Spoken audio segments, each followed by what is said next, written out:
Hello children, welcome back to my channel Economics with Purnima Sharma, and today I am making the video on the topic aggregate demand and its component. ये chapter है, ये topic है कौन सी unit से, जिसका highest weightage है इन board examination in macro economics. This is 12 marks. तो इस यूनिट को आप बिल्कुल भी इग्नोर नहीं करेंगे और इसमें ज़्यादा से ज़्यादा कॉन्सेप्चुअल क्वेश्चंस आते हैं और यह इस यूनिट के एक एक कॉन्सेप्ट को बहुत डेप्थ से समझना है. ठीक है. और तुम्हें पता है यहाँ पे मैं कोई भी टॉपिक हो उसकी फुल डेप्थ से पढ़ाती हूँ. मेरा एम ये नहीं रहता कि बच्चा पास हो, मेरा एम रहता है बच्चा 100 और 100 स्कोर करे. ठीक है. I have very long experience of this teaching of this subject, so I want to give benefit of my this journey to all my lovely children. और अगर आप चैनल पे ये पहली वीडियो देख रहे हैं तो इसको सब्सक्राइब करना बिल्कुल इग्नोर नहीं करना, क्योंकि एग्ज़ाम टाइम पे और वैसे भी मैं बहुत ही कॉन्सेप्ट को, इकोनॉमिक्स के कॉन्सेप्ट को बहुत इजी वे में समझाने की कोशिश करती हूँ. तो प्लीज़ सब्सक्राइब. अब इतनी मेहनत करते हैं तो एक लाइक तो करना ही पड़ेगा आपको बच्चों. ठीक है. और एक प्यारा सा कमेंट बॉक्स में लिख दीजिएगा ताकि मुझे मोटिवेशन मिले कि मैं और कुछ बच्चों को कर पाऊँ. ठीक है. तो ये आप भूलेंगे नहीं. इससे पहले एक मोटिवेशनल कोट, ये मेरी एक वीडियो का एक पार्ट है, क्योंकि मेरा विश्वास है कि सारे बच्चे बहुत इंटेलिजेंट हैं लेकिन उनमें कहीं ना कहीं इंटरेस्ट गायब है. तो इंटरेस्ट को तो बढ़ाना ही पड़ेगा, तभी पढ़ाई में इंटरेस्ट आएगा आपको. और आपके लिए एक सुंदर सा कोट कि मंजिलें भी जिद्दी हैं और रास्ते भी जिद्दी हैं. मंजिलें भी जिद्दी हैं और रास्ते भी जिद्दी हैं. देखते हैं कल क्या होगा, क्योंकि हौसले भी जिद्दी हैं. अगर तुम्हारा हौसला बिल्कुल फर्म है कि आपको ये करना है, तो मंजिलें कितनी भी जिद्दी हों, रास्ते कितने भी डिफ़िकल्ट हों, आपने टारगेट कितना भी ऊंचा बनाया हुआ हो, आपके हौसलों के सामने बच्चों वो रुक नहीं सकता. ठीक है. मंजिलों को आपके पास आना ही पड़ेगा. ठीक है. अब आ जाइए आज का और मेरी उम्मीद है कि आज के बाद आपके हौसले अगर जरा भी नीचे आए तो तुरंत आप मेरे इन लाइनों को आप याद करेंगे और फिर से जुट जाएंगे, क्योंकि बहुत कम टाइम है लेकिन इतना भी कम नहीं है कि आप कुछ कर ना सको. आप बहुत कुछ कर सकते हो अभी भी. तो ये यूनिट जो है, यूनिट का नाम है बच्चों, मैं एक शॉर्ट में आपको इंट्रोडक्शन पढ़ाती हूँ और डीप में पढ़ना वो इंट्रोडक्शन तो मेरी पहली वीडियोस जो पढ़ी हैं उसमें आप जाके प्ले लिस्ट में आप देखेंगे कि ये यूनिट के 3 टॉपिक्स पढ़े हैं. आपके 3 चैप्टर्स हैं, जिसमें पहला चैप्टर है aggregate demand and related aggregates. दूसरा है determination of income and employment. और थर्ड चैप्टर इस यूनिट का है excess demand and deficit demand. अब ये 3 चैप्टर में आपने क्या क्या पढ़ना है कि पहले चैप्टर जो मैंने आज टॉपिक लिया है aggregate demand and it's component, इसमें आपको पता है ये इस चैप्टर में बच्चों आपको 2 टूल्स समझने हैं जो कि हैं AD एंड AS, जिसकी हेल्प से आप क्या करने वाले हैं, डिटरमाइन करने वाले हैं क्या, income level and employment level and output level of the nation, कि ये बढ़ रहा है, कम हो रहा है या फिर कुछ चेंज नहीं हो रहा है, यानी कि इक्विलिब्रियम पे है. बिल्कुल 11th में कंज्यूमर इक्विलिब्रियम, प्रोड्यूसर इक्विलिब्रियम की तरह कि कंजप्शन बढ़ रहा है या कम हो रहा है. ये मतलब it's not the state of rest, equilibrium. और जब कुछ भी नहीं हो रहा है तो ये क्या, स्टेट ऑफ रेस्ट, इक्विलिब्रियम. तो यहाँ पे हम यही सीख रहे हैं कि हाउ टू डिटरमाइन कि हमारी कंट्री की इनकम बढ़ रही है और या कम हो रही है या फिर इक्विलिब्रियम पे है. और इस कॉन्सेप्ट को बच्चों समझने के लिए हमारे 2 टूल्स समझेंगे जिसकी हेल्प से हम डिटरमाइन करेंगे income level and output employment level of a nation. वो है aggregate demand and aggregate supply. तो इस यूनिट के 3 चैप्टर में से पहले चैप्टर में सिर्फ आप AD एंड AS पढ़ेंगे और जिस बच्चे ने इस चैप्टर को डेप्थ से समझ लिया, ADNAS, तो उनके लिए दो बाकी के चैप्टर खेल होगा, उनको समझने में बहुत कम टाइम लगेगा। और जो इसको पढ़ के सोचेगा पहले इसमें क्वेश्चन 6 मार्कर नहीं आता, सेकंड चैप्टर से आता है तो सेकंड पढ़ो, बिल्कुल पॉसिबल नहीं है। एक वर्ड ट्विस्ट नहीं किया सीबीएसई ने, आप आंसर कर ही नहीं सकते। ठीक है, तो हमेशा आप किसी भी यूनिट को उठाएं, उसके बेस को पहले समझें, उसके जो इनिशियल चैप्टर है उसको पहले समझें। ठीक है, अब आ जाइए एग्रीगेट डिमांड। ठीक है, and aggregate supply. Aggregate demand, demand आपने 11th में पढ़ी है, लेकिन जो डिमांड बच्चों आपने 11th में पढ़ी है वो क्या थी? माइक्रो, यानी कि demand by individual for one product और demand by all consumer in a specific market for one product. तो ये माइक्रो था। अब हमने ऐड कर दिया एग्रीगेट, नाम से ही समझ में आ रहा है, एग्रीगेट मतलब सम टोटल, राइट। अब इसका मीनिंग क्या है बच्चों? Aggregate demand that refers to the planned expenditure. अब बहुत ध्यान से रखना है, इस पूरी यूनिट में सिर्फ प्लान्ड हम पढ़ते हैं, एक्चुअल नहीं पढ़ते हैं।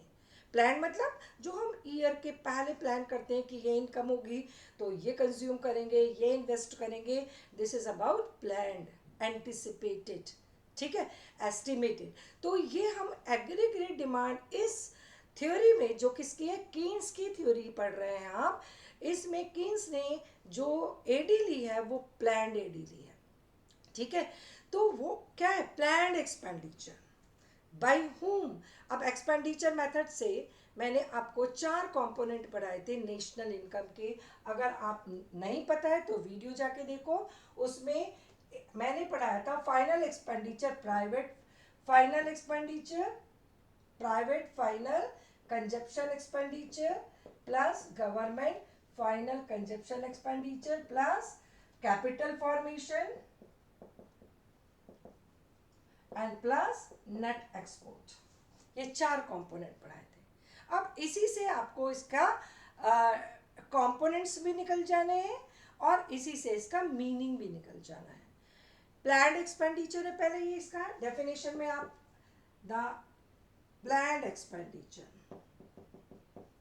Bye whom, by 4 sectors. 4 sectors कौन से हैं? Household, government G, government and firm, producers and rest of the world. ये 4th क्या है? Rest of the world. तो ये 4 सेक्टर वही हैं जो कि आपने एक्सपेंडिचर मेथड में 4 कंपोनेंट पढ़े हैं फाइनल एक्सपेंडिचर के। तो planned expenditure by whom? By 4 sector, household, government, firm and rest of the world. And very important, national income में कौन सी गुड्स इंक्लूड करते हैं बच्चों? Final goods. तो यहाँ पे भी on final goods and services. Next keyword, ये मैं बच्चों यहाँ पे, तुम्हें पता है हम लोग सब सीबीएस इवेल्युएशन के लिए जाते हैं, मुझे पता है कौन कौन कहाँ कहाँ अगर कोई वर्ड मिसिंग होता है, रटना नहीं है, ठीक है, तो मार्क्स कट जाता है। फाइनल गुड्स बहुत इंपॉर्टेंट है, प्लान्ड बहुत इंपॉर्टेंट है। ठीक है, planned expenditure bye all 4 sectors on all final goods and services in a period, during a period of time, period। अब ये नेक्स्ट वर्ड हुआ पीरियड ऑफ टाइम, यानी कि इन ए ईयर। ये तुम्हारा एडी हो गया। ठीक है, अब एडी के आप देख रहे हो कितने कंपोनेंट्स हैं? 4 कंपोनेंट्स हैं। फर्स्ट क्या है? सी, या कौन करता है? House hold sector. हम सारे लोग हाउस होल्ड सेक्टर हैं। हम खर्च करते हैं किस पे? कंजप्शन गुड्स पे। और कंजप्शन गुड्स कौन सी होती है? फाइनल गुड्स होती है, जैसे कि नॉन ड्यूरेबल, जैसे कि vegetable, fruits etcetera. Semi durable जैसे शूज, ड्रेसेस एट्सेट्रा। ड्यूरेबल जैसे fridge, AC etcetera, right. And services like education, health etcetera. तो ये हमारा सब किस में आता है? सी। ठीक है, तो पहला इसका कंपोनेंट क्या हुआ, कंजप्शन यानी कि सी। फर्स्ट कंपोनेंट क्या हुआ हमारा, कंजप्शन यानी कि C by household sector, right. और ये जो सी है बच्चों, इसको हम बोलते हैं प्राइवेट कंजप्शन एक्सपेंडिचर और house hold final consumption expenditure. क्यों करते हैं, for the direct satisfaction of our wants. क्योंकि हम पैसा ही क्यों कमाते हैं बच्चों, मैं स्कूल क्यों चाहती हूँ, ताकि मैं अपनी वांट्स को सेटिस्फाई कर सकूं, ठीक है। तो कंजप्शन और वाई यहाँ पे हमेशा ध्यान रखना डिस्पोजेबल इनकम है, इनकम नहीं है। मैं ऐसे ऐसे वर्ड बता रही हूँ ना जो आपको 95 क्रॉस कराएंगे। जनरली बच्चे इनकम लिख देते हैं, यहाँ इनकम नहीं लिखना है, क्या लिखना है, डिस्पोजेबल इनकम। डिस्पोजेबल इनकम बच्चों क्या होती है, जो हम किसको फीस ये आपका टैक्सेस वगैरह डिडक्ट करके जो मेरे अपने खर्च के लिए, खर्च इन प्रेजेंट एंड खर्च इन फ्यूचर, यानी कि C plus S is equal to Y which is credited in my account, जो मेरे लिए है after paying taxes to government. तो ये होती है हमारी डिस्पोजेबल इनकम। अगर इनकम टैक्स में इंक्लूड कर लूँ क्योंकि वो मेरी इनकम है, ठीक है, तो वो मेरी इनकम है। लेकिन मैं वो पार्ट जो मैंने गवर्नमेंट को पे कर दिया टैक्स में, वो मैं खर्च नहीं कर सकती, उसको डिडक्ट कर दूं, तो ये मेरी डिस्पोजेबल इनकम है। तो सी एंड वाई, ठीक है, वाई क्या है, डिस्पोजेबल इनकम। डायरेक्ट रिलेशनशिप है, सी बढ़ेगा तो वाई बढ़ेगा, तो सॉरी सी बढ़ेगा। वाई इंडिपेंडेंट है, सी डिपेंडेंट है, ठीक है। उसके बाद आपका इन्वेस्टमेंट है सी प्लस आई। आई क्या है, expenditure on capital goods, capital goods भी फाइनल गुड्स है, ठीक है, by all the producer by all the firms, ठीक है, आई हो गया। और इसके बाद जी, जी क्या है, गवर्नमेंट फाइनल कंजप्शन एक्सपेंडिचर। और यहाँ मैंने बताया था ये जी का क्या है, जनरल गवर्नमेंट, ठीक है, who do the production for social welfare, ठीक है, who do the production for social welfare for the poor section of the society, ठीक है, एंड प्रोड्यूस करती है, उनको डिस्ट्रीब्यूट करती है फ्री ऑफ कॉस्ट और at a very nominal prices. जैसे गवर्नमेंट स्कूल्स हैं, बहुत कम प्राइजेस पे उनको एजुकेशन देते हैं। गवर्नमेंट हॉस्पिटल्स हैं, बहुत कम पैसे, हार्डली 50 रुपीज़ दे के कोई भी किसी भी डॉक्टर को विजिट कर सकते हैं। तो ये सारा इसमें जी में आता है, और ये जी क्या है, जनरल गवर्नमेंट है, ठीक है। इसके बाद आता है नेट एक्सपोर्ट, ये क्या है, एक्सपोर्ट माइनस इंपोर्ट, ठीक है। एक्सपोर्ट क्या है, the expenditure bye foreigners on domestically produce final goods and services. और इंपोर्ट क्या है, the expenditure by the resident of a country on foreign goods, ठीक है। तो हम अपनी इनकम निकालने के लिए इंपोर्ट को एक्सपोर्ट से माइनस करेंगे, ठीक है। तो ये इसके हो गए बच्चों 4 कंपोनेंट्स, राइट। एग्रीगेट डिमांड क्या है, planned expenditure bye all 4 sectors. 4 sector कौन से हैं, household, government, farms, producers and rest of the world, on किस पर, final goods and services during a period of time. ये इसका मीनिंग हो गया। इसके 4 कंपोनेंट्स हो गए, सी, जी, आई एंड नेट एक्सपोर्ट, ठीक है। अब आ जाइए, कीन्स ने यहाँ पे सिर्फ एज्यूम किए बच्चों 2 कंपोनेंट एडी के, कौन कौन सी, सी एंड आई, ठीक है, सी एंड आई, ये और ये, that is the assumption by Keynes. ये एजम्पशन है बच्चों, क्योंकि एज्यूम किया कीन्स ने, to make this theory easy to understand for all. बहुत सारे एजम्पशन किए कीन्स ने ताकि इस थ्योरी को और सिंपल बनाया जा सके, ताकि लोग उसको इजीली समझें, ठीक है। तो ये आपका सी एंड आई 2 हम डिटेल में पढ़ेंगे एडी के कंपोनेंट्स, राइट। अब आ जाइए सी, सी एंड आई से हम एडी कैसे कैलकुलेट करते हैं, राइट। ये आपका y है y का एक ही याद रखो कि 0 से स्टार्ट होगा और 100 से बढ़ेगा। देख रहे हो ना, मैंने 0 से स्टार्ट किया और 100 से बढ़ा रही हूँ। सी सी 40 से स्टार्ट होगा और 80 से बढ़ेगा, क्योंकि the rate of increase in consumption is less than the rate of increase in income, क्योंकि part of income the people use to save for future. ठीक है, तो ये हमने 80 से 100 से बढ़ाया और ये हम 80 से बढ़ा रहे हैं। देख रहे हो ना, 360 plus 80 440 plus 80 दिस इज 520। ठीक है, अब आ जाइए आई को फिर किन्स ने एज्यूम किया है ऑटोनॉमस। दो टाइप के आई होते हैं, एक तो ऑटोनॉमस और इंड्यूस्ड। ऑटोनॉमस कौन सा होता है कि आपका, पहले आप सी पढ़ लीजिए फिर मैं आई आपको पढ़ाऊंगी ताकि आपको इजी होगा। अब सी में आप देख रहे हो ये 0 लेवल ऑफ इनकम पर जो है ये ऑटोनॉमस है कंजप्शन। ऑटोनॉमस का मतलब क्या होता है बच्चों? Independent, free, independent from the level of income. Income या देख रहे हो ना 0 है फिर भी कंजप्शन है, यानी कि ये 40 करोड़ आपके इनकम पे डिपेंडेंट नहीं है कि इनकम होगी तभी हम कंज्यूम करेंगे।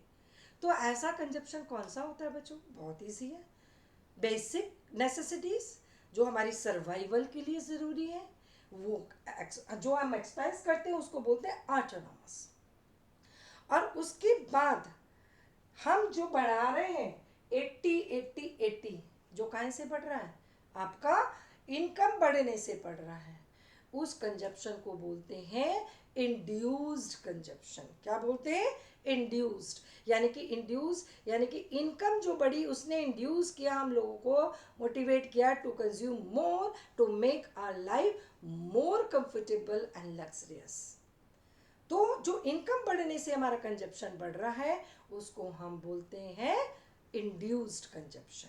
ठीक है, अब इसमें आपका 40 तो क्या हो गया? ऑटोनॉमस, एंड 80 क्या हो गया? Induced consumption. इसमें क्या है? 40 आपका ऑटोनॉमस है और इंड्यूस क्या हो गया? 160 इज इंड्यूस कंजप्शन, यानी कि इनकम और बढ़ी तो कंजप्शन और बढ़ गया। आ गई बात समझ में? तो ये आपका इंड्यूस्ड एंड ऑटोनॉमस कंजप्शन।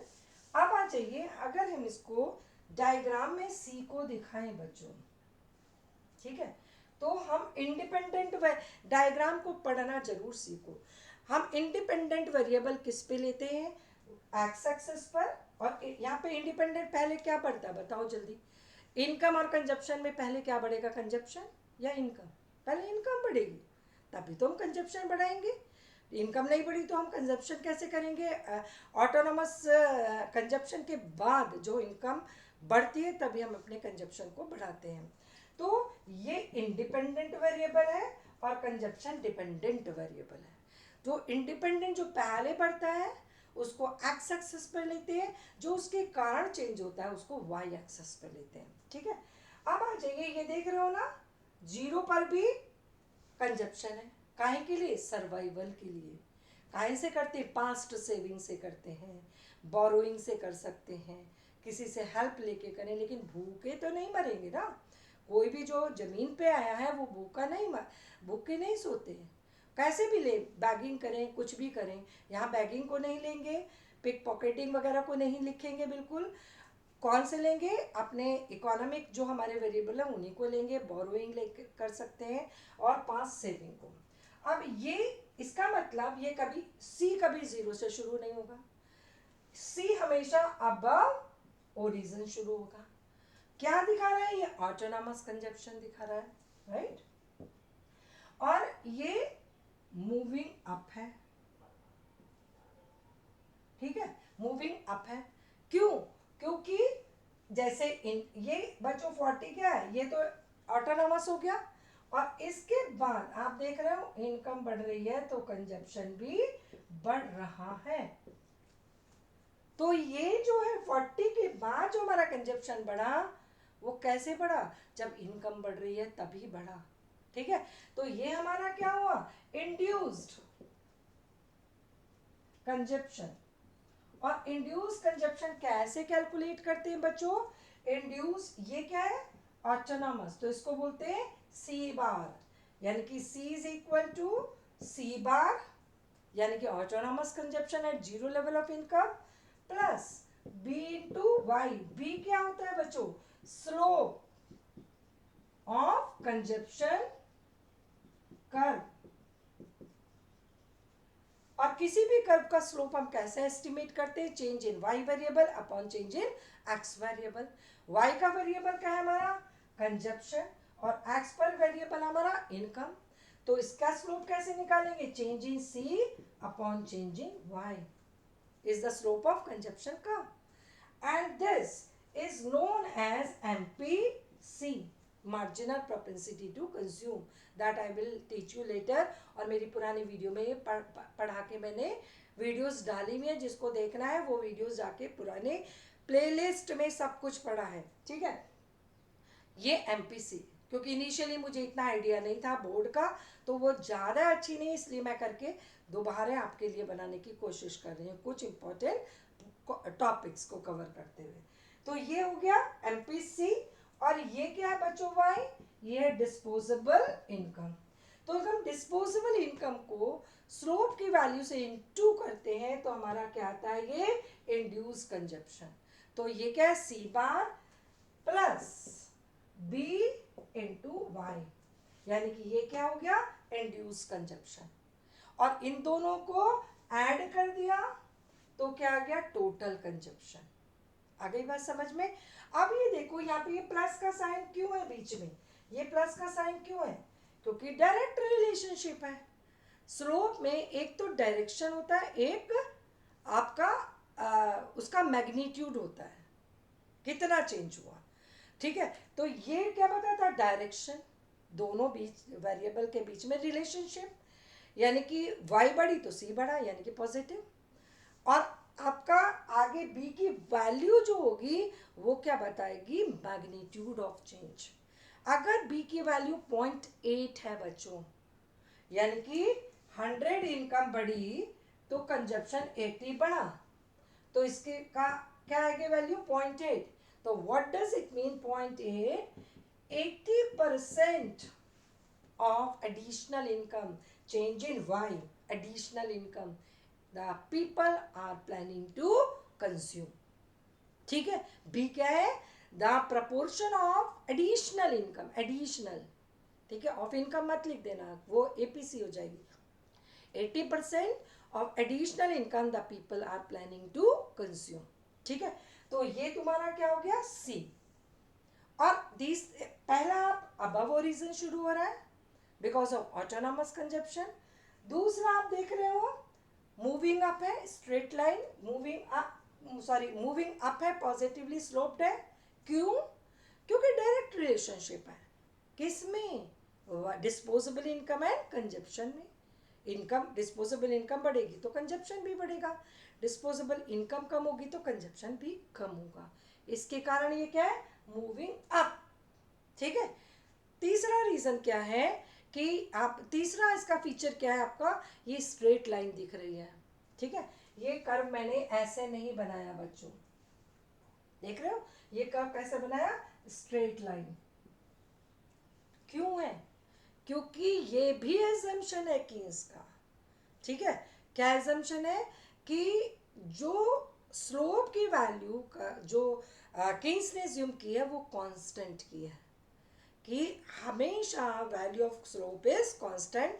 क्यों, क्योंकि अगर ये लीनियर आएगा, स्ट्रेट लाइन आएगा तो क्या होगा, इजी होगा समझने के लिए लोगों को, इसलिए उसको कर्व लीनियर नहीं लिखा है, लीनियर रखा है। लीनियर मतलब straight line curve. Straight line कब आएगा कोई भी कर्व, जब स्लोप की वैल्यू कांस्टेंट होगी। तो यहाँ पे MPC की वैल्यू कीन्स एज्यूम करते हैं, होती नहीं है, एज्यूम करते हैं क्या, कांस्टेंट। आगे बात समझ में, ठीक है। तो पहला अबव ओरिजिन, दूसरा moving up, directly above origin because of autonomous consumption, दूसरा moving up because of direct relationship between y and c, तीसरा स्ट्रेट लाइन स्ट्रेट लाइन क्यों है? क्योंकि ये आपका एमपीसी की वैल्यू को कांस्टेंट एज्यूम किया गया है। तीसरा इसका फीचर होगा बच्चों, यहाँ थोड़ा सा मैं और क्लियर करके बनाऊं कि ये इंक्लाइन टू एक्स होता है बच्चों, इंक्लाइन टू एक्स होता है, एक्स की तरफ झुका हुआ होता है। इस कर्व को सी को ऐसे कभी नहीं बना हुआ देखोगे, ऐसा कभी नहीं बना हुआ देखोगे। सी को कैसे देखोगे? एक्स एक्सिस की तरफ झुका हुआ, इंक्लाइन टू एक्स एक्सिस। क्यों? हर एक के पीछे क्यों जरूर पढ़ना इकोनॉमिक्स में, तभी आपको चीजें समझ में आए। Rate of increase in consumption is less than the rate of increase in income. मैंने बताया भी, ये इनकम कितने से बढ़ रही है? 100 से, और कंजप्शन कितने से बढ़ रहा है? 80 से। क्यों? क्योंकि a part of our income we use to save for future. इसीलिए ये कैसा होता है? Incline to x. इनकम में ज्यादा चेंज आता है, और आपका ये देखो इनकम एंड ये कंजप्शन, तो ये किसकी तरफ झुका हुआ है? एक्स की तरफ। अगर ये 0.8 है तो इसका मतलब 80% कंज्यूम और 20% सेव। ठीक है, तो इसके कारण ये इंक्लाइन टू एक्स होता है। तो आज के लिए इतना, कल सी और बना के फिर एडी आपको कंप्लीट करूँगी। ठीक है, और अब टाइम इतना है कि हम कम भी नहीं कर सकते। ठीक है, कि आप कुछ अपना टारगेट अचीव ही ना कर सको, और इसको हम ज़्यादा भी नहीं कर सकते टाइम अवेलेबल फॉर यू, कि आप वेस्ट अभी भी करते चले जाओ। अभी तो बहुत सारे बच्चे स्टार्टिंग से सोच रहे पढ़ लेंगे, अभी फेब्रवरी तो बहुत दूर है। ठीक है, अब इतना भी दूर नहीं है, तो इसलिए जो अवेलेबल टाइम है उसको बेस्ट यूटिलाइज करो और अपने टारगेट, क्योंकि हर मेरे भारत के बच्चे के पास, आपको इंडिया की ह्यूमन कैपिटल का एहसास नहीं है बच्चों।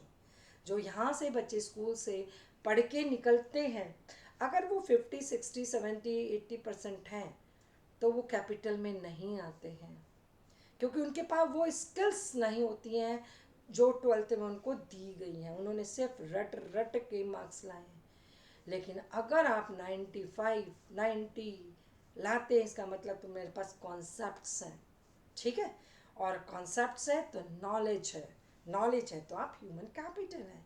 आपको अच्छी जॉब मिलेगी, ज़्यादा कंट्रीब्यूट करोगे, और ज़्यादा कंट्रीब्यूट करोगे तो you will be considered as human capital of India. और यही हमारा मेन चीज़ रहेगी अगर हम अपने कंट्री को डेवलप्ड कंट्रीज़ की कैटेगरी में लाते हैं। अभी देख रहे हो ना क्या क्या चेंजेस इकोनॉमी में हो रहे हैं।